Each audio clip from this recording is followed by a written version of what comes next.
Ang number 1 po sa listahan natin, thou shall not make us feel guilty. Ito po yung mga nagpo-post po para makakuha po ng simpatsya sa maraming tao, para makakuha ng maraming shares, no?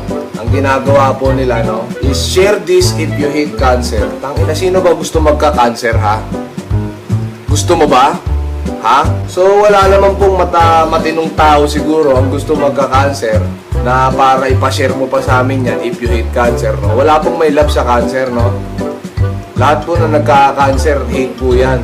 Especially po sa mga cancer patients. Kaya nga po ginagamot eh. Halimbawa po, ipashare po yung video if it's for a cause. Halimbawa, na may makukuha.